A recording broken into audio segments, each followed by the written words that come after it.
ಸ್ವಾಗತ, ಎಲ್ಲರಿಗೂ ಸುಸ್ವಾಗತ. ಎಲ್ಲರಿಗೂ ದೀಪಾವಳಿಯ ಶುಭಾಶಯಗಳು. ಮುಖಂ ಕರೋತಿ ವಾಚಾಲಂ ಪಂಗುಂ ಲಂಘಯತೆ ಗಿರಿಂ ಯತ್ಕೃಪಾ ತಮಹಂ ವಂದೇ ಪರಮಾನಂದ ಮಾಧವಂ. ಎಲ್ಲರಿಗೂ ನಮಸ್ಕಾರ. ದೀಪಾವಳಿಯ ಹಬ್ಬದ ಶುಭಾಶಯಗಳು ಅಂತ ಹೇಳುವಾಗ ಹಲವಾರು ಜನ ಯಾವುದೇ ಹಬ್ಬದ ಶುಭಾಶಯಗಳನ್ನು ಹೇಳುವಾಗ ಏನ್ ಹೇಳ್ತಾರೆ ಅಂತಂದ್ರೆ, ಇದು ನಮ್ಮ ಸಮೂಹಕ್ಕೆ ಒಂದು ಶುಭಾಶಯಗಳು, ಇದು ನಮ್ಮ ರಾಜ್ಯಕ್ಕೆ ಶುಭಾಶಯಗಳು, ಇದು ನಮ್ಮ ದೇಶಕ್ಕೆ ಶುಭಾಶಯಗಳು ಅಂತ. ಆದ್ರೆ ದೀಪಾವಳಿ ಅನ್ನುವಂತಹ ಹಬ್ಬ ಬರೀ ನಮ್ಮ ಭಾರತಕ್ಕೆ ಸೀಮಿತವಾಗಿಲ್ಲ, ಬರೀ ಹಿಂದೂಗಳಿಗೆ ಸೀಮಿತವಾಗಿಲ್ಲ, ಇಡೀ ಜಗತ್ತು ಆಚರಿಸತ್ತೆ. ನೀವು ನೋಡಿದ್ರೆ ಎಷ್ಟು ದೇಶಗಳು ಆಚರಿಸುತ್ತೆ ಅಂದಾಗ ಅದು ಸಿಂಗಪೂರ್ ಇರ್ಬೋದು, ಮಲೇಷಿಯಾ ಇರ್ಬೋದು, ಈ ತರ ಈಸ್ಟರ್ನ್ ಕಂಟ್ರೀಸ್ಗಳು ಅಷ್ಟೇ ಅಲ್ಲದೆ USA, UK ಇಲ್ಲೆಲ್ಲವೂ ಕೂಡ, ಅಮೆರಿಕಾದಲ್ಲಿರುವಂತಹ ಹಲವಾರು ಸ್ಟೇಟ್ಗಳಲ್ಲಿ ಹಾಲಿಡೇ ಆಗಿ ಕೂಡ ಆಚರಿಸ್ತಾರೆ. ಅಂದ್ರೆ ಅಷ್ಟರ ಮಟ್ಟಿಗೆ ಜೋರಾಗಿ ಆಚರಿಸ್ತಾರೆ. ಅಷ್ಟೇ ಅಲ್ಲದೆ ನಮಗೆ ಗೊತ್ತಿದೆಯೋ ಅಲ್ಲೋ ಗೊತ್ತಿಲ್ಲ, ಇಡೀ ಜಗತ್ತಿನಲ್ಲಿರುವಂತಹ ಒಂದು ದೊಡ್ಡ ಸಂಸ್ಥೆನಾಗ ವಿಶ್ವಸಂಸ್ಥೆ, ನಾವೆಲ್ಲರೂ ಓದಿರ್ತೀವಿ UNO ಅಂತ, ಯುನೈಟೆಡ್ ನೇಷನ್ಸ್ ಆರ್ಗನೈಸೇಷನ್, 2014 ಅಂತ ಭಾವಿಸ್ತೀನಿ. 2014 ಇದನ್ನ ಪ್ರತಿ ವರ್ಷ ವಿಶ್ವಸಂಸ್ಥೆಯಲ್ಲೂ ಕೂಡ ದೀಪಾವಳಿಯನ್ನ ಸೆಲೆಬ್ರೇಟ್ ಮಾಡಬೇಕು. ಯಾಕೆಂದ್ರೆ ಎಲ್ಲರೂ ಕೂಡ ಕತ್ತಲಿನಿಂದ ಬೆಳಕಿನೆಡೆಗೆ ನಡಿಬೇಕು. ಹಾಗಾಗಿ ಏನು ಅಂತಂದಾಗ ಭಾರತ ಜಗತ್ತಿಗೆ ಕೊಟ್ಟಿರುವಂತಹ ಒಂದು ಕೊಡುಗೆ ಅಂತಂದಾಗ ಈ ಬೆಳಕು, ಆ ಬೆಳಕಿನ ಒಂದು ವಿಚಾರವನ್ನ ಮಾಡೋಣ. ಭಾರತ ಅಂದ ತಕ್ಷಣ, ಇಂಡಿಯಾ ಅಂದ ತಕ್ಷಣ ನಿಮ್ಮ ಮನಸ್ಸಿಗೆ ಬರುವಂತಹ ಕಲ್ಪನೆ ಏನ್ ಬರುತ್ತೆ? ನಿಮ್ಮ ಮನಸ್ಸಿಗೆ ಭಾರತ ಅಂದ ತಕ್ಷಣ ಏನ್ ಅನ್ಸುತ್ತೆ? ನಿಮಗೆ ಯಾವ ಭಾವ ಬರುತ್ತೆ? ಯಾವ ವಿಚಾರ ಕಣ್ಣೆ ಮುಂದೆ ಬರುತ್ತೆ? ಭಾರತ ಅಂದ ತಕ್ಷಣ ಈ ಪ್ರಶ್ನೆಯನ್ನು ನಾನು ಹಲವಾರು ಶಾಲಾ ಕಾಲೇಜುಗಳಲ್ಲಿ ಕೇಳಿದಾಗ ಹಲವಾರು ಜನ ಅಂತಾರೆ, ಭಾರತ ಅಂದ ತಕ್ಷಣ ವಿಶ್ವಗುರು, ಭಾರತ ಅಂದ ತಕ್ಷಣ ಅಧ್ಯಾತ್ಮ, ಭಾರತ ಅಂದ ತಕ್ಷಣ ಆಯುರ್ವೇದ, ಯೋಗ, ಭಾರತ ಅಂದ ತಕ್ಷಣ ಸಂಸ್ಕೃತಿ, ಭಾರತ ಅಂದ ತಕ್ಷಣ ಅದೊಂದು ಸಾಂಸ್ಕೃತಿಕ ರಾಷ್ಟ್ರ, ಸರ್ವಧರ್ಮ ರಾಷ್ಟ್ರ. ಈ ರೀತಿ ಒಬ್ಬೊಬ್ಬರು ಕೂಡ ಒಂದೊಂದು ರೀತಿಯಲ್ಲಿ ಭಾವಿಸ್ತಾ ಹೋಗ್ತಾರೆ. ಹಲವಾರು ಕಡೆ ಹೋದ ತಕ್ಷಣ ಭಾರತ ಅಂದ ತಕ್ಷಣ ಊಟ, ಸಂಪ್ರದಾಯಗಳು, ಈ ರೀತಿಯೂ ಕೂಡ ಬರ್ತಾ ಹೋಗುತ್ತೆ. ಆದ್ರೆ ಕೆಲವರು ಕೂಡ ಹೇಳ್ತಾರೆ, ಭಾರತ ಅಂದ ತಕ್ಷಣ it's a land of festivals, it's a land of festivals. ಅಂದ್ರೆ ಈ ಒಂದು ಹಬ್ಬಗಳ ತವರು ಅಂತ ಹೇಳಬಹುದು ಅಂತ. ಯಾಕೆಂದ್ರೆ ನೀವು ಬೇರೆ ದೇಶದಲ್ಲಿ, ಬೇರೆ ಧರ್ಮಗಳಲ್ಲಿ ನೋಡಿದಾಗ ಎಷ್ಟು ಹಬ್ಬಗಳಿವೆ ಅಂದಾಗ ವರ್ಷಕ್ಕೆ 2, ವರ್ಷಕ್ಕೆ 3, ವರ್ಷಕ್ಕೆ 5. ಆದ್ರೆ ಭಾರತದಲ್ಲಿ ಹಬ್ಬಗಳು ಅಂತಂದಾಗ ಅದು ವರ್ಷಕ್ಕೆ ಒಮ್ಮೆ ಬರುವಂತದ್ದಲ್ಲ, ವರ್ಷವೆಲ್ಲ ಹಬ್ಬ ಇರುವಂತದ್ದು. ಎಷ್ಟರ ಮಟ್ಟಿಗೆ ಪ್ರತಿದಿನವೂ ಹಬ್ಬ. ನಮ್ದ್ರಲ್ಲಿ ನಮಗೆ ಗೊತ್ತಿರೋ ಹಾಗೆ ಕ್ಯಾಲೆಂಡರ್ ಅನ್ನೋದನ್ನ ಪಂಚಾಂಗ ಅಂತೀವಿ. ಅದು ಸೌರಮಾನ ಪದ್ಧತಿಯನ್ನು ಉಪಯೋಗಿಸುವಂತದ್ದು ಒಂದಿದೆ, ಚಾಂದ್ರಮಾನ ಪದ್ಧತಿಯನ್ನು ಉಪಯೋಗಿಸೋದಿದೆ. ಸೌರಮಾನ ಅಂದಾಗ ನಮ್ಗೆ ಗೊತ್ತಿರುತ್ತೆ, ಸಂಕ್ರಾಂತಿ ಇರಬಹುದು, ಅಥವಾ ಈ ಬೆಂಗಾಲ್ ನಲ್ಲಿ ಅಥವಾ ತಮಿಳುನಾಡಿನಲ್ಲಿ ಆಚರಿಸುವಂತಹ ಈ ಯುಗಾದಿ, ಸೌರಮಾನ ಯುಗಾದಿ ಇರಬಹುದು. ಈ ರೀತಿಗಳಲ್ಲಿರುವಂಥದ್ದು ವೈವಿಧ್ಯತೆಗಳ ತಾಣವನ್ನ ಹೊಂದಿರುವಂಥದ್ದು ಭಾರತ. ಈ ಹಬ್ಬಗಳಲ್ಲಿ ನಾವು ನೋಡಿದಾಗ ಎಂಥ ವಿಶೇಷತೆ ಇದೆ ಅಂದ್ರೆ, ನಮ್ಮ ಭಾರತದಲ್ಲಿ ಪ್ರತಿನಿತ್ಯವೂ ಹಬ್ಬ. ಇದನ್ನ ಹೇಳಿದಾಗ ಸರ್ ಇದನ್ನ ಎಲ್ಲರೂ ಕೂಡ ಹೇಳ್ತಾರೆ, ಆದರೆ ಇದನ್ನ ನಿಜ ಅಂತ ಹೆಂಗ ನಂಬೋದು? ಇದು ಸತ್ಯವಾ ಅಂತಂದಾಗ ನಿಮಗೆ ನಾನೊಂದು ಸರಿ ಒಬ್ರು ಕೇಳಿದಾಗ ಹಾಗೆ ಎಕ್ಸ್ಟೆಂಪರ್ ಪ್ರಶ್ನೆಗೆ ಉತ್ತರ ಕೊಟ್ಟಂಥದ್ದು. ಭಾರತದಲ್ಲಿ ನಮಗೆ ಪಂಚಾಂಗದ ಪದ್ಧತಿಯಲ್ಲಿ ಗೊತ್ತಿದೆ, ನಮಗೆ ಪಾಡ್ಯ, ಬಿದಿಗೆ, ತದಿಗೆ, ಚೌತಿ, ಪಂಚಮಿ ಗೊತ್ತಿದೆ ನಮ್ಗೆಲ್ಲರೂ ಕೂಡ. ಪೂರ್ಣಿಮೆವರೆಗೂ ಬರುತ್ತೆ, ಇನ್ನೊಂದು ಸರಿ ಅಮಾವಾಸ್ಯವರೆಗೂ ಬರುತ್ತೆ. ನಾನು ಒಂದು ಸರಿ ಹೀಗೆ ಹೇಳ್ತಾ ಹೋದೆ, ಯಾವ ಮಟ್ಟಿಗಿದೆ ಅಂದಾಗ ಪಾಡ್ಯ ಅಂದ ತಕ್ಷಣ ಯಾವ ಹಬ್ಬ ನೆನಪು ಬರುತ್ತೆ ನಮ್ಗೆ? ನಿಮ್ಗೆಲ್ಲರಿಗೂ ಗೊತ್ತಿರುತ್ತೆ, ಪಾಡ್ಯ ಅಂದ ತಕ್ಷಣ ನಮ್ಗೆ ನಿನ್ನೆ ಒಂದಂತೂ ಹಬ್ಬ ಆಚರಿಸಿದೀವಿ, ಬಲಿಪಾಡ್ಯಮಿ. ಆದ್ರೆ ಅಷ್ಟೇ ಅಲ್ಲ, ನಮ್ಗೆಲ್ಲರಿಗೂ ಗೊತ್ತಿರೋ ಹಾಗೆ ಯುಗಾದಿಯ ಮೊದಲ ದಿನ ಪಾಡ್ಯ ಇರುತ್ತೆ. ಹಾಗಾಗಿ ಪಾಡ್ಯ ನಮಗೆ ಆಚರಿಸುವಂತಹ ದಿನ. ಬಿದಿಗೆ, ಸೋದರ ಬಿದಿಗೆ, ಇವತ್ತು ಸೋದರ ಬಿದಿಗೆಯನ್ನು ಆಚರಿಸುವಂತಹ ದಿನ. ಅಂದ್ರೆ ಅಣ್ಣಂದಿರು ತಂಗಿಯ ಮನೆಗೆ, ಅಕ್ಕನ ಮನೆಗೆ ಹೋಗಿ ಅವರಿಗೆ ಒಂದು ಆಶೀರ್ವಾದವನ್ನ ಮಾಡಿ ಅವರ ಒಂದು ವಿಶಸ್ನ ತಗೊಂಡು ಅಲ್ಲಿ ಒಂದು ರೀತಿಯ ಬಾಂಡಿಂಗ್ ನ ಬೆಳೆಸುವಂತಹ ಸೋದರ ಬಿದಿಗೆ. ಇನ್ನು ತೃತೀಯ ಅಂದಾಗ ನಮ್ಗೆಲ್ಲರಿಗೂ ಗೊತ್ತು, ಚಿನ್ನದ ಅಂಗಡಿಗಳೆಲ್ಲ ಅವಾಗೆಲ್ಲ ತುಂಬಾ ಮಿನುಗ್ತಾ ಇರುತ್ತೆ. ಯಾವುದು ತೃತೀಯ ಅಂತಂದಾಗ ನಮ್ಗೇನು ಅನ್ಸತ್ತೆ? ಅಕ್ಷಯ ತೃತೀಯ. ಚತುರ್ಥಿ ಅಥವಾ ಚೌತಿ, ಗಣೇಶ ಚತುರ್ಥಿ, ನಮ್ಗೆಲ್ಲರಿಗೂ ಗೊತ್ತು. ಪಂಚಮಿ ಅಂತಂದಾಗ ಋಷ ಪಂಚಮಿ, ಋಷಿ ಪಂಚಮಿ ನಮ್ಗೆಲ್ಲರಿಗೂ ಗೊತ್ತಿರುತ್ತೆ. ಹಲವಾರು ಋಷಿಗಳನ್ನ ನಾವು ಪೂಜಿಸುವಂತ, ಯಾಕೆ ನಮ್ಮ ದೇಶವೇ ಋಷಿ ಪರಂಪರೆಯಿಂದ ಬಂದಿರುವಂತಹ ಋಷಿ ಪಂಚಮಿ. ಇನ್ನು ನಿಮ್ಗೆ ಹಲವಾರು ಜನ ಗೊತ್ತಿರುತ್ತೆ, ನಾಗ ಪಂಚಮಿಯನ್ನ ಕೂಡ ಆಚರಿಸ್ತೀವಿ. ಷಷ್ಠಿ ಅಂತಂದಾಗ ಸ್ಕಂದ ಷಷ್ಠಿ, ಸುಬ್ರಹ್ಮಣ್ಯ ಷಷ್ಠಿ. ಸಪ್ತಮಿ, ರಥ ಸಪ್ತಮಿ, ಸೂರ್ಯನನ್ನ ಪೂಜಿಸಿ ನಾವು ಅಂದು ಸೂರ್ಯ ನಮಸ್ಕಾರವನ್ನ ಆಚರಿಸುವಂತಹ ದಿನ. ಅಷ್ಟಮಿ ನಮಗೆಲ್ಲರಿಗೂ ಇಷ್ಟವಾದಂತಹ ದೇವ ಅಂತ ಅಂದಾಗ ಕೃಷ್ಣ, ಕೃಷ್ಣ ಜನ್ಮಾಷ್ಟಮಿ. ನವಮಿ, ರಾಮನವಮಿ, ರಾಮನವಮಿ. ದಶಮಿ, ವಿಜಯದಶಮಿ. ಏಕಾದಶಿ, ವೈಕುಂಠ ಏಕಾದಶಿ. ದ್ವಾದಶಿ, ಉತ್ಥಾನ ದ್ವಾದಶಿ. ಉತ್ಥಾನ ದ್ವಾದಶಿ ಅಂದ್ರೆ ಈ ಇನ್ನೊಂದು 10 ದಿನಕ್ಕೆ ಬರುವಂತಹ ಈ ತುಳಸಿ ಹಬ್ಬ. ತ್ರಯೋದಶಿ, ಪ್ರದೋಷವನ್ನ ಆಚರಿಸುವಂಥದ್ದು, ಪ್ರತಿ ತಿಂಗಳಲ್ಲೂ ಆಚರಿಸುವಂಥದ್ದು. ಇನ್ನು ಅಥವಾ ತ್ರಯೋದಶಿಗೆ ಧನ್ತೆರಾಸ್, ನಾವು ಮೊನ್ನೆ ಕೂಡ ಆಚರಿಸಿದಂತಹದ್ದು. ಚತುರ್ದಶಿ, ನರಕ ಚತುರ್ದಶಿ. ಹುಣ್ಣಿಮೆ ಅಂತ ಹೋದ್ರೆ ಹಲವಾರು, ಗುರುಪೂರ್ಣಿಮೆ ಹುಣ್ಣಿಮೆಯ ದಿನನೇ ಬರುತ್ತೆ, ಹೋಲಿ ಹುಣ್ಣಿಮೆ ದಿನನೇ ಬರುತ್ತೆ. ಈ ರೀತಿ ಹಲವಾರು ಬರ್ತಾ ಹೋಗುತ್ತೆ. ಅಮಾವಾಸ್ಯೆ, ಮಹಾಲಯ ಅಮಾವಾಸ್ಯೆ. ನೋಡಿ ಯೋಚನೆ ಮಾಡಿ, ಪಾಡ್ಯ, ಬಿದಿಗೆ, ತರಿಗೆ, ನೀವು ಯಾವ ದಿನ ಹೇಳ್ತಿರೋ ಪ್ರತಿದಿನಕ್ಕೂ ಒಂದಲ್ಲ ಒಂದು, ನಾನು ಒಂದೊಂದು ಎಕ್ಸಾಂಪಲ್ ಹೇಳಿದೆ, ನೀವು ಒಂದ್ಸರಿ ಕ್ಯಾಲೆಂಡರ್ನ ನೋಡಿದ್ರೆ ಪ್ರತಿದಿನವೂ ಹಬ್ಬ ಇರುತ್ತೆ. ಯಾಕೆ ಈ ಹಬ್ಬಗಳು ಅಂದಾಗ, ಕೆಲವು ಹಬ್ಬಗಳು ರಾಷ್ಟ್ರೀಯ ಹಬ್ಬಗಳಾದ್ರೆ ಕೆಲವು ಹಬ್ಬಗಳು ಸ್ಥಾನೀಯ ರಾಜ್ಯ ಮಟ್ಟದಲ್ಲಿರುತ್ತೆ, ಕೆಲವು ಸೀಸನಲ್ ಅಂದ್ರೆ ಆ ಒಂದು ಸಂದರ್ಭಕ್ಕೆ ತಕ್ಕಂತೆ ಇದ್ದರೆ, ಕೆಲವು ಒಂದು ಸಿಂಬಾಲಿಕ್ ಸೂಚ್ಯವಾಗಿ ಇರುವಂತದ್ದಿರುತ್ತೆ, ಕೆಲವು ಭಗವಂತನ ಅವತಾರಗಳನ್ನ ಪೂಜಿಸುವಂತದ್ದಾದ್ರೆ, ಇನ್ನು ಕೆಲವು ನಮ್ಮ ದೇಶದಲ್ಲಿ ಬಂದು ಹೋದಂತಹ ಮಹಾಪುರುಷರನ್ನ ನೆನಪು ಮಾಡ್ಕೊಳ್ಳುವಂಥದ್ದು. ವಾಲ್ಮೀಕಿ ಜಯಂತಿ ಇರಬಹುದು, ಕನಕದಾಸರ ಜಯಂತಿ ಇರಬಹುದು, ಬಸವಣ್ಣನ ಜಯಂತಿ ಇರಬಹುದು. ಈ ರೀತಿಯಲ್ಲಿ ಮಹಾಪುರುಷರ ಜಯಂತಿಯನ್ನು ಆಚರಿಸೋದು, ಆರಾಧನೆಯನ್ನ ಮಾಡೋದು ಈ ರೀತಿಯಲ್ಲಿ. ಹಾಗಾಗಿ ನಿಮ್ಮ ಕ್ಯಾಲೆಂಡರ್ನಲ್ಲಿ ಒಂದು ಸರಿ ಹೋದ್ರೆ ಹಬ್ಬ ಅಂತ ಬಂದ್ರೆ ಪ್ರತಿನಿತ್ಯವೂ ಹಬ್ಬವೇ, ಪ್ರತಿನಿತ್ಯವೂ ಹಬ್ಬವೇ, ಒಂದಲ್ಲ ಒಂದು ರೀತಿಯ ಹಬ್ಬ. ಹಾಗಾಗಿ ಹಲವಾರು ಜನ ಅಂತಾರೆ, ಇವರೆಲ್ಲ ಹಬ್ಬ ಮಾಡೋದು ಸ್ವೀಟ್ ಮಾಡಕ್ಕ ಅಥವಾ ಸ್ವೀಟ್ ತಿನ್ನೋದಕ್ಕೆ ಹಬ್ಬ ಮಾಡೋದು ಅಂತ. ಆ ರೀತಿಯಲ್ಲಿ ಭಾರತ ಅಷ್ಟರ ಮಟ್ಟಿಗೆ ಸಾಂಸ್ಕೃತಿಕವಾಗಿ ಉಳಿದು ಬೆಳೆದು ಬಂದಿರುವಂಥದ್ದು ಈ ಹಬ್ಬಗಳಿಂದ. ಈ ಹಬ್ಬಗಳ ಒಂದು ಉಪಯೋಗಗಳನ್ನ ಹಲವಾರು ರೀತಿಯಲ್ಲಿ ಹೇಳ್ಬೋದು. ಅದು ನಮ್ಮ ವೈಯಕ್ತಿಕವಾಗಿ ಬೆಳವಣಿಗೆ ಜೊತೆಗೆ ಸಾಮಾಜಿಕವಾಗಿ ನೋಡಿದಾಗ, ಒಂದು ಹಬ್ಬ ಅಂದ ತಕ್ಷಣ ನೀವೇನ್ ಮಾಡ್ತೀರಿ? ಹೋಗ್ತೀರಾ, ಹೂ ತಗೊಂಡ್ಬರ್ತೀರಾ, ಹೂ ಮಾರೋ ವ್ಯಕ್ತಿಗೆ ದುಡ್ಡಾಯ್ತು. ಹಣ್ಣು ತಗೊಂಡ್ಬರ್ತೀರಾ, ಹಣ್ಣು ಮಾರುವಂತ ವ್ಯಕ್ತಿಗಾಯ್ತು. ಇನ್ನು ಅಲಂಕಾರಕ್ಕೆ ಒಂದಷ್ಟು ತರ್ತೀರಾ, ಅವ್ರಿಗಾಯ್ತು. ಪ್ರತಿಯೊಬ್ಬರು ಕೂಡ ನಮ್ಮ ಮನೆಯ ಹಬ್ಬಕ್ಕೆ ಸಮಾಜವನ್ನ ಒಂದು ಒಟ್ಟುಗೂಡಿಸಿಕೊಂಡು ಮಾಡಿದಾಗ ಅವರೂ ಬೆಳಿತಾರೆ, ನಾವು ಬೆಳಿತೀವಿ. ಆರ್ಥಿಕವಾಗೂ ಬೆಳವಣಿಗೆ ಆಗತ್ತೆ, ವೈಯಕ್ತಿಕವಾಗೂ ಬೆಳವಣಿಗೆ ಆಗತ್ತೆ, ಸಾಂಸ್ಕೃತಿಕವಾಗಿ ಅದೆಲ್ಲವೂ ಕೂಡ ಉಳಿಯುತ್ತೆ. ಈ ದೃಷ್ಟಿಯಲ್ಲಿ ಹಬ್ಬಗಳನ್ನ ಆಚರಿಸುವಂಥದ್ದು ನಮ್ಮ ದೇಶ ಅನ್ನುವಂಥದ್ದು ಎಲ್ಲರಿಗೂ ಗೊತ್ತಿರುವಂಥದ್ದು. ಈ ಹಬ್ಬಗಳ ಲಿಸ್ಟ್ ಅಲ್ಲಿ ಯಾವುದು ಹೆಚ್ಚು ದಿನಗಳ ಕಾಲ ನಡೆಯೋದು ಅಂತಂದಾಗ, ಮುಖ್ಯವಾಗಿ ನವರಾತ್ರಿ. ನವರಾತ್ರಿಯಲ್ಲಿ ನಮಗೆ ಗೊತ್ತಿರೋ ಹಾಗೆ 9+1 10 ದಿನ ಅದನ್ನ ನಾವು ಆಚರಿಸ್ತೀವಿ. ಹಾಗೆ ಅದನ್ನ ಬಿಟ್ಟರೆ ನಾವು ಮುಖ್ಯವಾಗಿ ನೋಡುವಂಥದ್ದು ಈ ದೀಪಾವಳಿ. ದೀಪಾವಳಿಯನ್ನ 5 ದಿನಗಳ ಕಾಲ ಆಚರಿಸ್ತೀವಿ. ದೀಪಾವಳಿಯನ್ನ 5 ದಿನಗಳ ಕಾಲ. ಮೊದಲನೇ ದಿನ ಧನ್ತೆರಾಸ್ ಅಂತ ಹೇಳಿ, 2ನೇ ದಿನ ನರಕ ಚತುರ್ದಶಿ, 3ನೇ ದಿನ ಮಹಾಲಕ್ಷ್ಮಿಯ ಪೂಜೆ, 4ನೇ ದಿನ ಬಲಿಪಾಡ್ಯಮಿ, 5ನೇ ದಿನ ಸೋದರ ಬಿದಿಗೆ. ಹಾಗಾಗಿ 5 ದಿನಗಳ ಪೂಜೆಯನ್ನ ಅಥವಾ 5 ದಿನಗಳ ವ್ರತವನ್ನ ಅಥವಾ 5 ದಿನಗಳ ಹಬ್ಬ ಯಾವುದು ಅಂತಂದಾಗ ಅದು ದೀಪಾವಳಿ. ಹಾಗಾಗಿ ದೀಪಾವಳಿ ಅನ್ನುವಂಥದ್ದು ಅತ್ಯಂತ ಒಂದು ಎಲ್ಲ ಕಡೆಯೂ ವಿಜೃಂಭಣೆಯಿಂದ, ಹೊರಗೆ ಅಷ್ಟೇ ಅಲ್ಲ, ನಮ್ಗೆಲ್ಲ ದೀಪಾವಳಿ ಅಂದ ತಕ್ಷಣ ಪಟಾಕಿ ಹೊಡೆಯೋದು, ರಾಕೆಟ್ ಹಾರಿಸೋದು ಇಷ್ಟೇ ಆಗತ್ತೆ. ಆದ್ರೆ ದೀಪಾವಳಿಯ ಅಂತರ್ಗರ್ಭಿತವಾದಂತಹ ಏನು ಸೂಚನೆ ಅನ್ನೋದನ್ನ ಏನು ಅಂದ್ರೆ, ಕತ್ತಲಿನಿಂದ ಬೆಳಕಿನೆಡೆಗೆ, ಕತ್ತಲಿನಿಂದ ಬೆಳಕಿನೆಡೆಗೆ. ಆದ್ರೆ ನಾನು ನಿಮ್ಗೆ ಪ್ರಶ್ನೆ ಕೇಳೋದು ಅಂದಾಗ, ಕತ್ತಲಿನಿಂದ ಬೆಳಕಿನೆಡೆಗೆ ಅಂತ ಅನ್ನೋದು ಸರಿ, ಆದ್ರೆ ಕತ್ತಲಿದ್ರೆ ಪ್ರಾಬ್ಲಮ್ ಏನು? ಕತ್ತಲಲ್ಲೇ ಇದ್ರೆ ಆಯ್ತು, ಬೆಳಕಿಗೆ ಯಾಕೆ ಹೋಗ್ಬೇಕು? ನಿಮ್ಮನ್ನೇ ಪ್ರಶ್ನೆ ಕೇಳ್ತೀನಿ. ಕತ್ತಲು ಅಂದ ತಕ್ಷಣ ನಿಮ್ಗೆ ಯೋಚನೆ ಮಾಡಿ, ಗಾಢಾಂಧಕಾರ, ಕೃಷ್ಣಾಂಧಕಾರವಾಗಿ ಪೂರ್ತಿ ಕತ್ತಲು. ಆ ಸಂದರ್ಭದಲ್ಲಿ ನಿಮ್ಮ ಮನಸ್ಸಿನಲ್ಲಿ ಬರುವಂತಹ ಭಾವನೆಗಳೇನು? ನಿಮ್ಗೆ ಯಾವ ರೀತಿ ಭಾವನೆ ಬರುತ್ತೆ? ಕತ್ತಲು ಅಂದ ತಕ್ಷಣ ನಿಮ್ಮ ಹೃದಯದಲ್ಲಿ ಏನ್ ಅನ್ಸತ್ತೆ ಅಂತಂದಾಗ, ಹಲವಾರು ಜನ ಹೇಳೋದು ಅಂದಾಗ ಭಯ. ಕತ್ತಲು ಅಂದ ತಕ್ಷಣ ಭಯ, ಯಾರೂ ಇಲ್ಲ ಏನು ಅಂತ.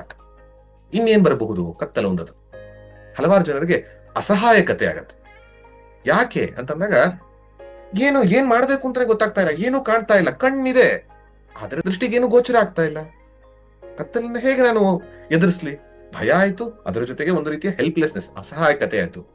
ಕತ್ತಲು ಅಂದ ತಕ್ಷಣ ಒಂದು ನಿರಾಶಾ ಭಾವನೆ, ಏನ್ ಮಾಡೋದು, ಜೀವನದಲ್ಲಿ ಏನ್ ಗಳಿಸೋದು, ಏನು ಗೊತ್ತಾಗ್ತಾ ಇಲ್ಲ. ಕತ್ತಲು ಅಂದ ತಕ್ಷಣ ನನ್ನಲ್ಲಿ ಏನೇನು ಇಲ್ಲಿ ಸುತ್ತಮುತ್ತಲ ಇರುವಂತಹ ವಸ್ತುಗಳು ಇದ್ದರೂ ಕೂಡ ಕಾಣದಂತಹ ಪರಿಸ್ಥಿತಿ, ಹೌದಲ್ವೇ?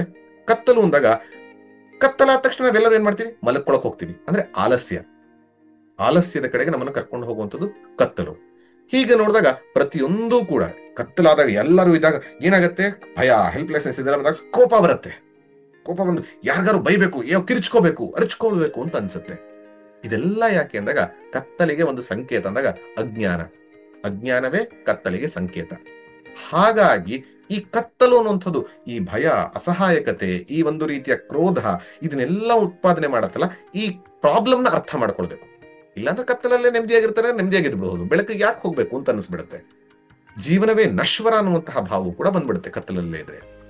ಆದ್ರೆ ಈ ಕತ್ತಲಿನಲ್ಲಿರುವಂತಹ ಪ್ರಾಬ್ಲಮ್ನ ಅರ್ಥ ಮಾಡ್ಕೊಂಡಾಗ, ಇಷ್ಟೆಲ್ಲ ಪ್ರಾಬ್ಲಮ್ ಇದೆ, ಹಾಗಾದ್ರೆ ಇದರಿಂದ ಹೊರಗೆ ಬರಬೇಕು. ಅದಕ್ಕೆ ಒಬ್ರು ಇಂಗ್ಲಿಷ್ ನಲ್ಲಿ ಪ್ರೋವರ್ಬ್ ಹೇಳ್ತಾರೆ, a problem which is well understood is half solved.